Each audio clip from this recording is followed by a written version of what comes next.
Okay, I've had a lot of positive response or feedback from people that have seen a couple of the recent um, sunset, twilight types of color schemes, card compositions. And what I want to do is I want to see if we can use one of our stamp sketch tonal scenes for, or layouts for, one of these, high intensity types of compositions that we have just been doing on a couple of the recent videos. Okay, and as I was saying before in a couple of my videos, you can go and you can utilize those tonal scenes for finished pieces as kind of layouts for future pieces. Okay, so this has all grayscale in it, which can kind of mute, some of the extreme intensity that you might be seeking from certain types of color schemes, namely something like this, like a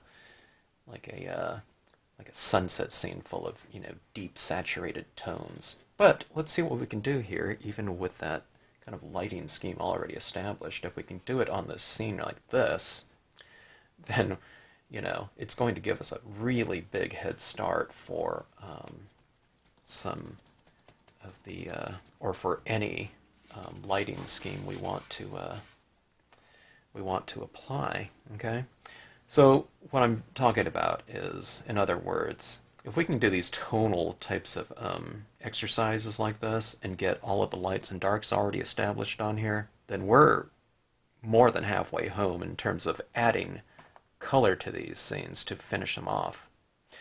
So let's see if we can kind of achieve, some of the nice intensity that we were getting from the compositions that we've been working with. Okay, all right. So let me go for something like this right here. All right. Now I don't have as large of a sky area here. It's just this tiny little area right here. Okay, but we do have a lot of this water down here. So this is just going on with a pretty pale pink. This is a rosemary. I always get mixed up between the rosemary and the bubblegum pink. Okay, I'm going to add this to the rooftop, okay? The cabin rooftop. I'm just going to figure, okay, if this is the color of my horizon right there, and the colors of my sky, that'll be the color that's on the rooftop of my cabin. Okay, it's reflecting that same type of light. Okay.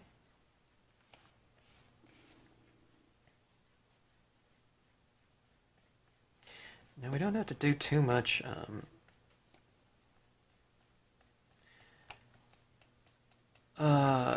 we don't have to do too much of the defining of light and dark. Okay, I am going to follow some light and dark conventions, especially when I move up into my darker tones, but for right now I don't really have to worry about that.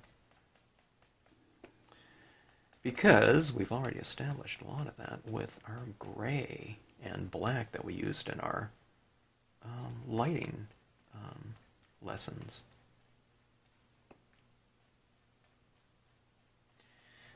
Okay, so that is our first tone of pink, okay?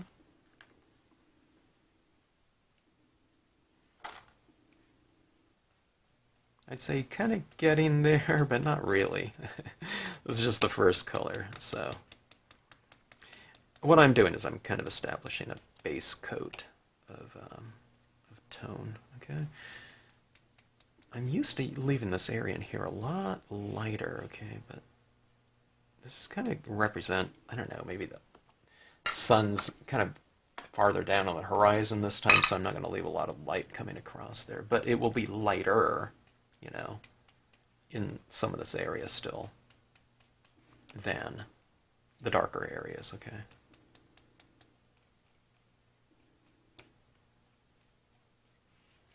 All right, that's good for rose pink. This is just called pink.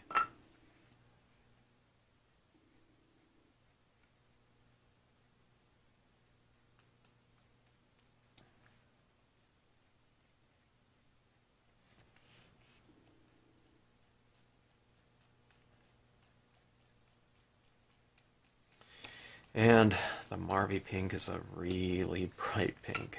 So if you like really super bright colors, this would be one of those that I recommend for people. This yellow, the number 5, this is the number 9 pink. Yellow 5 and the number 10 light blue. So if you have kind of, you don't need to buy the full range. I mean, I have the full range, but these are kind of primary colors. You add these two together, you get green. These two will be your purple, violet, and these two right here would be, orange right here if you mix these two together. Or you don't have to physically mix it, but you're just layering them on top of one another. Okay, so let's see. Let's move into a violet here for that color scheme. Okay. All right, now largely keep, well, slightly more perimeter oriented. Okay, I'm kind of following along with that same kind of lighting convention that I established with just the grayscale colors that were applied in the previous video. It's kind of nice having all these layouts, you know, we're just ready to go with some color. If we do choose to add color, you can just leave them all grayscale too.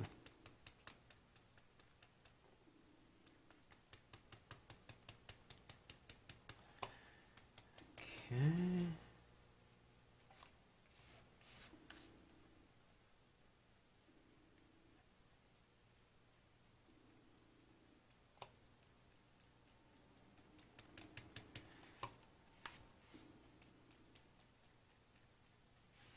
All right.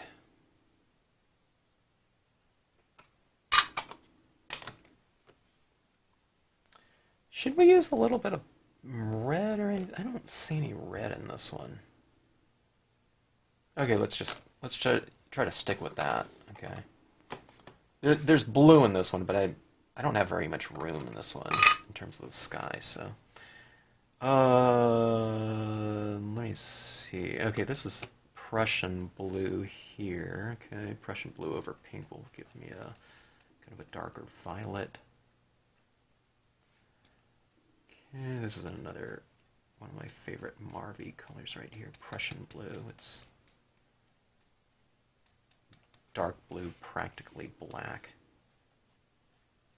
And it really penetrates the surface. I don't know what it is. It seems like it has its own kind of different chemistry to it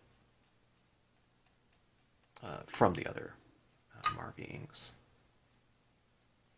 This one and Bubblegum Pink feel different in terms of the chemistry of the colors. They just, I don't know, they apply slightly different.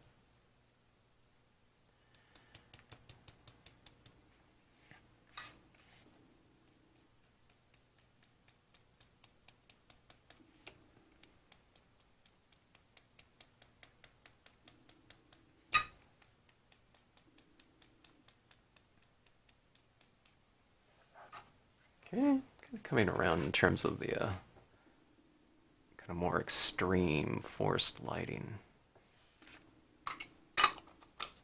All right, let's go to black.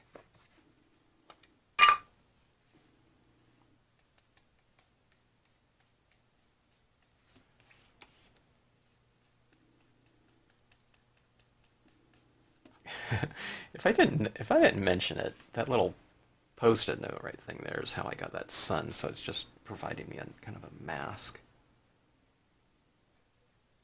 I'm using the same one that I used in that previous lesson. One little mask will go a long ways.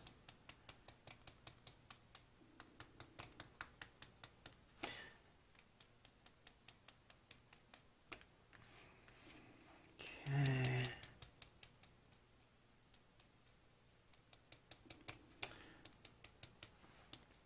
The darker you take your dark areas, the lighter the light areas will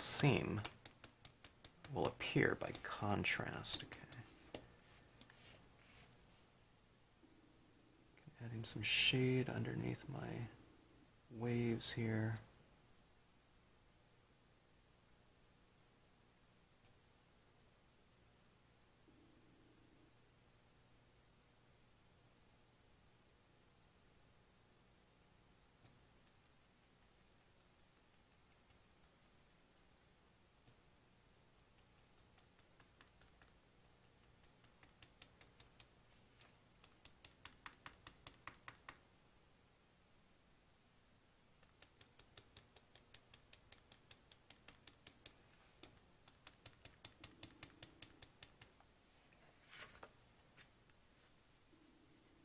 All right.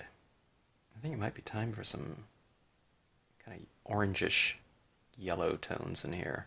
And I don't know, I think I've retained enough of the white to apply that, or just the pure pink areas. But let's see.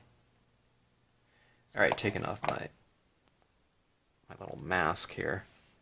I don't know, maybe I should have used a little bit more yellow down there, or pink around that. I think I need that a little bit more. Let's see, black there. I have black on both sides. Okay, I need to clean those off.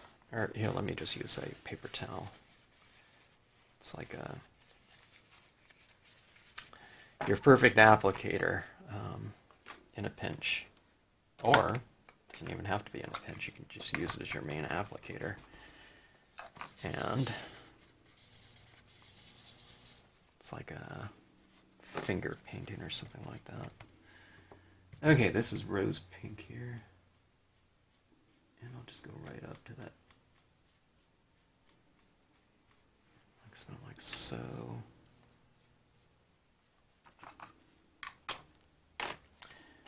Alright, let's see how this works out.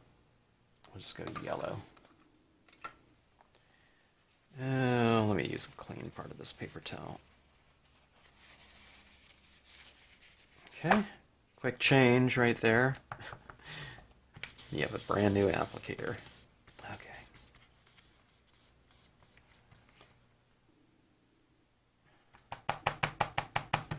Okay, let me check. I'll take it from the moon, or the sun, outward like that, okay.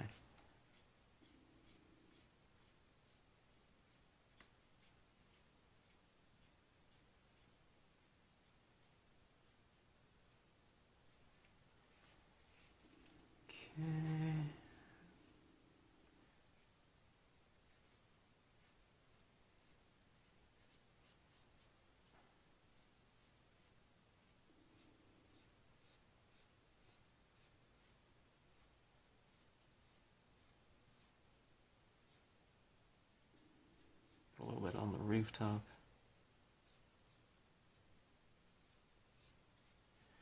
Okay, so there we have that. Well, let me take that mask off now.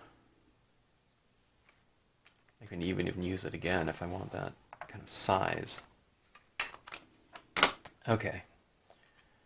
Now, let's take our alcohol pens. I have 2 yellow pens here. And I'll go with a light yellow, okay? I'll leave a little bit of the white of the sun showing so that I can get a little touch of some variation in there. Then we'll go with the darker version, like so. And then I'll go to the light one again and just kind of blend that out a little bit more. And you can kind of blend it into the surrounding area too. I don't know if I'd blend in yellow into violet, but I can blend yellow into pink, you know, for a decent effect and temperature and tonal transitions, okay? Yellow over purple looks a little bit muddy. Alright, so we have that. A little bit of horizon glow. It's not as pure because we have all that gray underneath it, you know, something like this. This one gets a little bit more intense too, doesn't it? Maybe we should try some of that. Let's try a little bit more of a intense pink up in some of these areas. Let's really kind of, you know, increase things. Let's go back to that. Yeah, that's rosemary. Well, let's just go right on with the pink. It can be very, very bright. Okay, here we go. It's almost like magenta. You know, when you blend it over the top of that like that.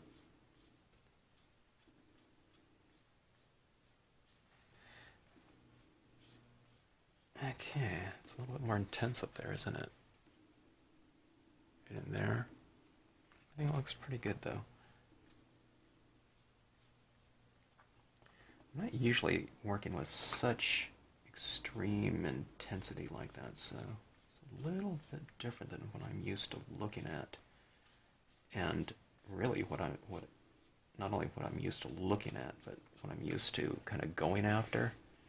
My scenes, I'm usually not going for something so super intense like that.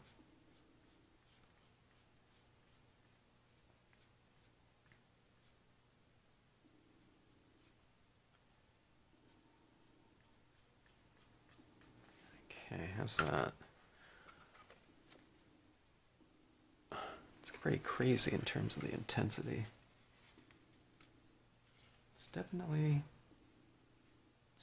extreme. All right, let me see. Let me get under some of these waves a little bit more. You can get in there more of the stylus tool.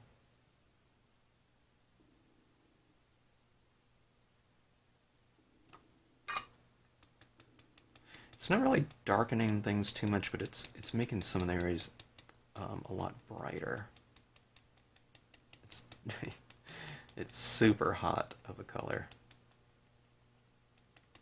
And again, it's usually not something that I'm kind of going after aesthetically, but I do like some, these scenes the past couple days. It's just, it gives a different look to them.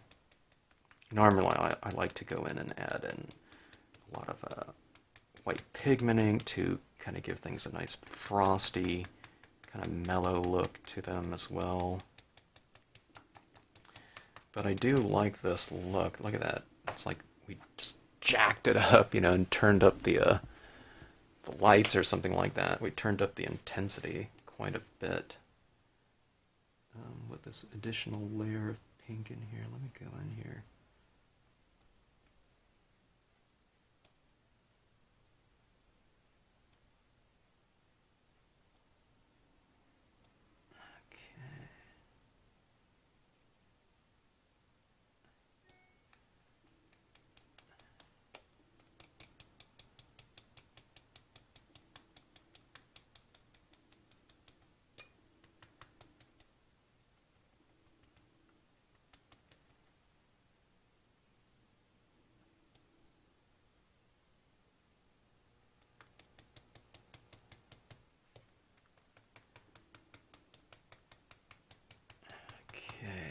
Go.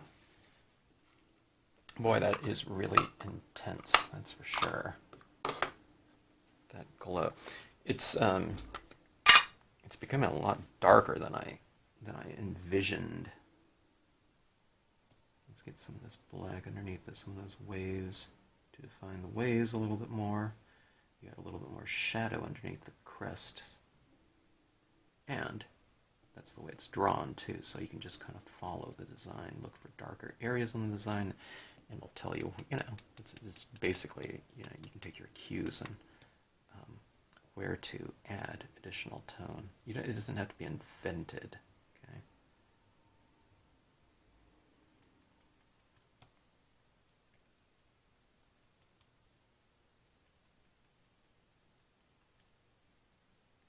But definitely doesn't look like that grayscale drawing anyway. Okay, here, I know what I need to do too. So on the horizons get a lot darker, and I think that's what's missing right here. I need to create that separation between land and surface here. I mean, sky and surface. Sorry. Okay, so let's go darker.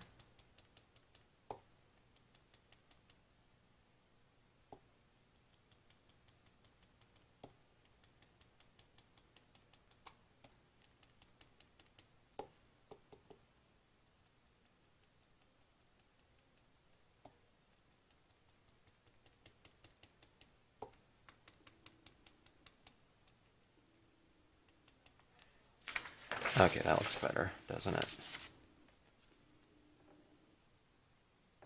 But now I kind of, it's a really strong black, so I need to bring some of that, more of that down here, I think. Just keeps getting darker and darker, but it does look more dramatic as we add these additional tones into the mix. Things kind of change, and the scene can evolve.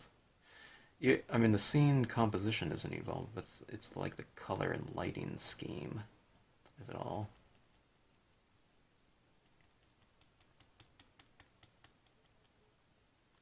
So you really change the spirit of your scenes, even with that grayscale lighting scheme and composition already established.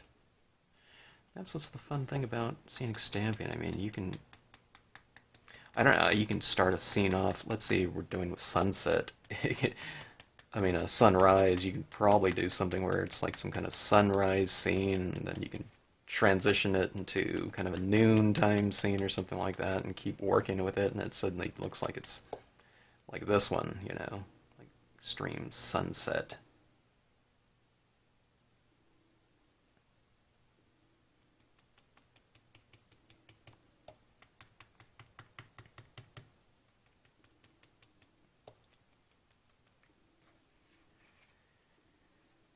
All right.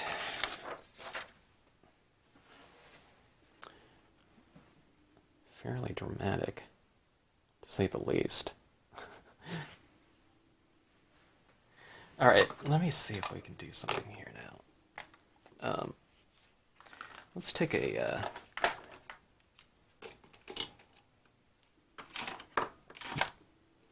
maybe a yellow gel pen, and let's see if we can draw in the window here and make it look lighter. I'd normally do white, but which I still might, but I'm going to go with yellow for now, and then let's see.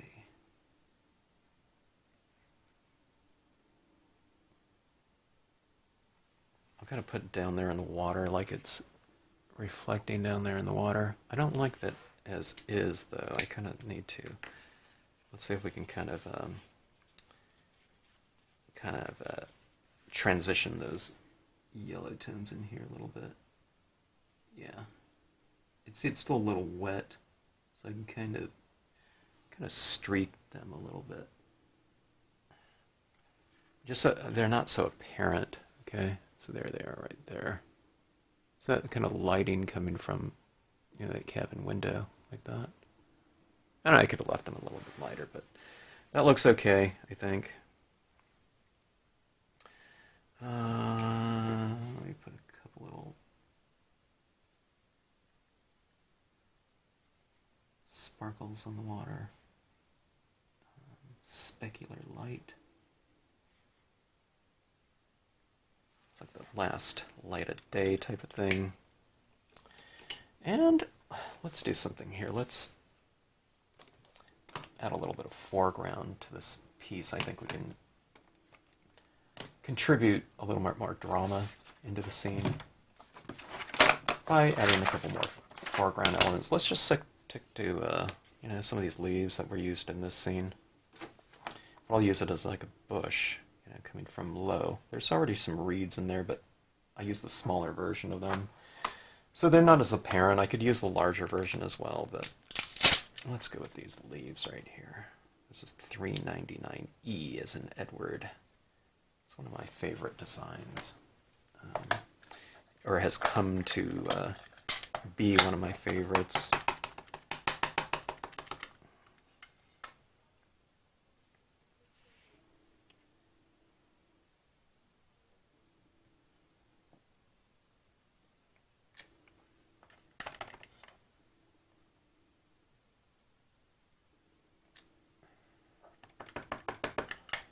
I was going to use it as a bush. I have it as an overhang right now. Okay, like that.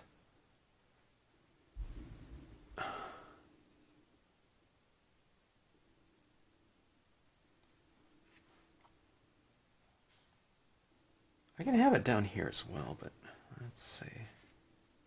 Oh, okay, let's do that. Maybe it isn't so much of a bush, it's this big tree on the side here.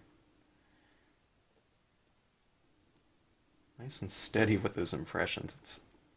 This ink is a really thick ink, so got to make sure that when you apply, you don't slip like that, because you know when you press down like that, it's an oil-based pigment ink, so it's real slippery, and the fact that you know the card's already the scene's already fairly juicy. You know it's a real I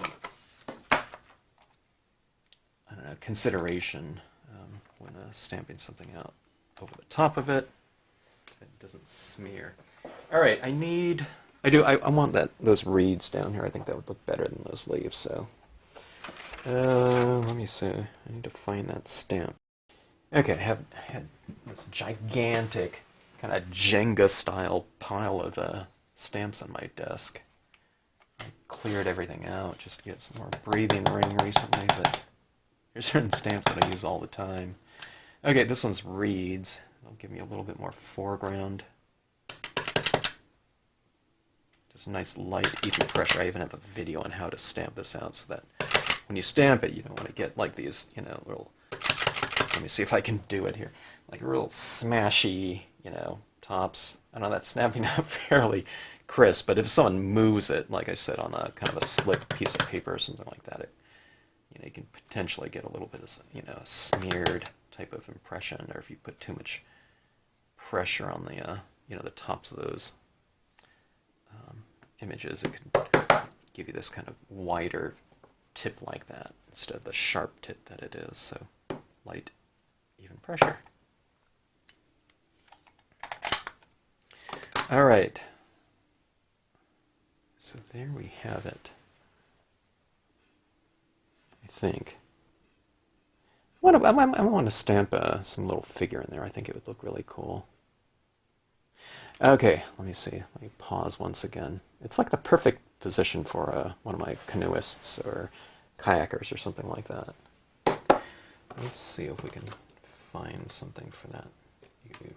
I've used this too many times recently, but you can put this little horseback rider right here in the foreground looking kind of across the lake at the cabin. But let's not do that one. Let me see if I have my other kayaker here. Nope. Okay, I need to go find it.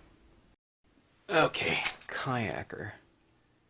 Side, meaning kind of a side profile. And I'll stamp that kayaker right in here somewhere. It can go just about anywhere. I want to have it where it's, you know, relatively out in the open, not, you know, with something really super dark behind it, because I want to see the full silhouette of the figure. And if you stamp dark over something dark, you won't be able to see it too well.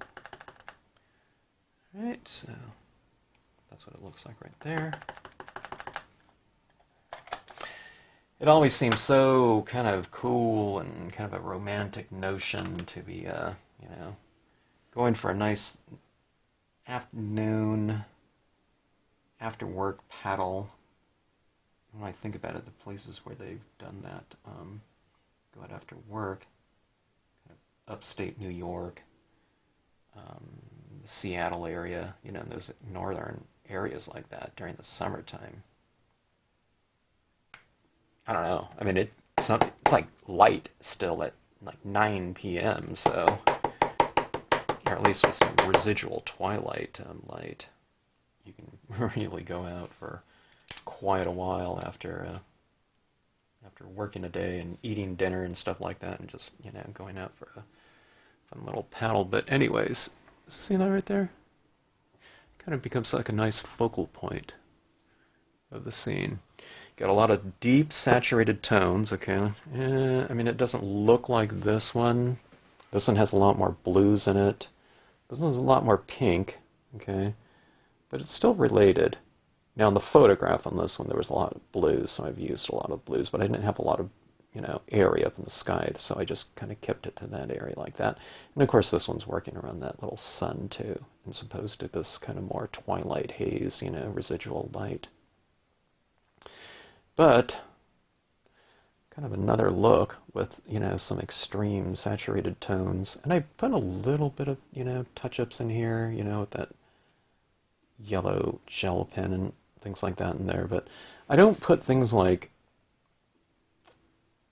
white pigment ink touches in here, because you wouldn't put white it would stand out in here, and it would be unrelated to the color scheme if you don't have white light shining. So it's more of a yellowish light, that's kind of shining and would be kind of highlighting things like suspended mist in the air. So there's very little kind of embellishment needed, and I really spend a lot of time with my embellishments normally, but on these scenes they don't need it, but it would kind of be uncalled for too. It would just stand out. It would look kind of awkward and not natural to have kind of a reflected white light where there is no light, source beaming that light out there. So, okay, so anyways, a lot of different tones on this, kind of based on or built on our pre-established grayscale lighting and shading application using maybe two different tones of gray and black. Okay, so you can really make these grayscale types of scenes still into whatever color scheme you want to do. I mean, I can make this one in like a Caribbean blue down here if I want to, and green, and this glowing whatever green moon up there if I wanted to. Okay, so it's another way to work. You don't have to just work only solely through colors or something like that. You can pre-establish a lot of that just with grayscale. All right, it's not the way that I work all the time. I mean, I didn't do it on here at all. I didn't establish some kind of grayscale type of lighting scheme, so I just went straight with the colors, and I used kind of black over the top of them to give me kind of a grayish tinge to those areas. So many different ways you can approach these scenes, and many different kind of methodology techniques to get to either different looking results or similar looking results. Okay, so there's all kinds of different ways to go, and this of course is just one medium. So with dye-based inks, glossy cardstock, so there's all kinds of other variations you can bring to your scenes, especially when you start getting into different types of media. And then once you do that, exponential kind of variations you can do with that, because you can change the colors and whatnot with all of those types of things. So, okay, so anyways, hope you enjoyed the scene, and certainly enjoyed testing out colors over grayscale in this one and finding out for myself what that might look like. Thanks for tuning into the channel.